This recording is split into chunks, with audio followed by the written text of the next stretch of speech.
morning, everyone. In our last discussion, we have discussed the adverb types and adverbs of manner. Today, we are going to talk about another type of adverbs which indicate place of action. In the process, we will also learn how an adverb can modify all the various parts of a sentence or even a whole sentence, except nouns or pronouns. If you like the channel, do subscribe. Your interest will motivate us to come up with even better content. Do check out the other playlists. Now, to begin today's discussion, let us begin with what are adverbs. So, adverbs are those words which give us some extra information about the verb, adjective, or another adverb in any sentence. It can also qualify a phrase or even a whole sentence, except noun or pronoun. So basically, you see, the information about noun or pronoun in a sentence is provided by adjectives. Adverbs take care of the rest. They can modify the other parts of speech. They can even modify a whole sentence or even a phrase or clause. How? Now let's look at that. Adverbs can modify verbs. He reads slowly. How does he read? Slowly. So here the adverb is giving some information about the verb reads. It can qualify another adverb also. She sings quite well. How does she sing? She sings well. So well qualifies the verb sings. That is all right. But quite tells us about the degree, the intensity of her well singing. So quite modifies another adverb. It can qualify another adjective. I am rather busy. Busy, this word qualifies the pronoun I. Rather again gives the degree of the busyness. So here the adverb is qualifying another adjective. It can qualify a participle. He has a really charming smile. Charming here is present participle and really is actually qualifying it. What kind of charming? Preposition. Adverbs can qualify prepositions as well. This road takes you right across the village. They can qualify conjunctions as well. I helped him only because he was in serious trouble. Sentence. Luckily, we had just come out of the tunnel before it exploded. So you see, luckily sits at the beginning of the sentence and then qualifies the whole of it. Now let's talk about the kinds of adverbs. Let's just revise because we have already discussed this. There are the adverbs of manner. This we have already discussed. Adverbs of manner include fast, quickly, well, bravely, etc. Then there are adverbs of place. Here, there, down, up, everywhere. This kind of adverb we are going to discuss in today's session.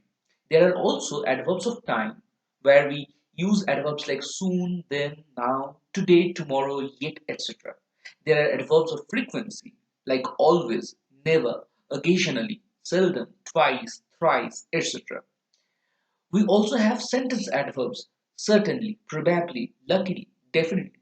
These adverbs sit at the beginning of a sentence and modify it. We have adverbs of degree, hardly, fairly, too, very, quite, etc. We have interrogative adverbs like when, where, why, these WH words which ask questions. And finally, we have relative adverbs. Again, the WH words, but they don't ask any questions. When, where, why, they just are the part of any sentence. Now let's talk about the adverbs of place. Adverbs of place tells us where a thing happens. When we question the sentence with where, the answer we get is usually an adverb of place. So basically, they inform us where the action is taking place, just as adverbs of manner informed us how the action was taking place. Let's have some examples. The boy went away. Where did the boy go? Where did the boy go away? So the boy went away. Away here is adverb of place. Have you seen my Kindle anywhere? Have you seen my Kindle where? Anywhere. So anywhere is adverb of place. John is out. Where is John? Again, see, we're using where. So out here is adverb and adverb of place.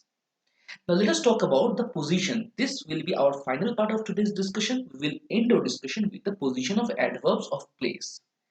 See, in the absence of object, such adverbs are usually placed after the verbs. There may be a sentence where there are no object. In such cases, these adverbs are usually placed after the verbs. For example, sit here. Sit is the verb. Sit where? Sit here. Here is the adverb place. The boy went away. Where did the boy go? Away. So basically, after the verb went, we are placing the adverb of place. Aditya looked up. Where did Aditya look? No, up. So up is the adverb of place. In case of verb plus object or verb, preposition and object, they come at the end of that construction. So again, if you remember, even in adverbs of manner, the adverb never came between the verb or object. So here also, if there is a verb object or a verb preposition and then object construction, such adverbs usually come at the end of that construction. For example, he called her in. So he called whom? Her. So her is the object here and he called her where? In. So in is the adverb of place. Rehan searched for it everywhere.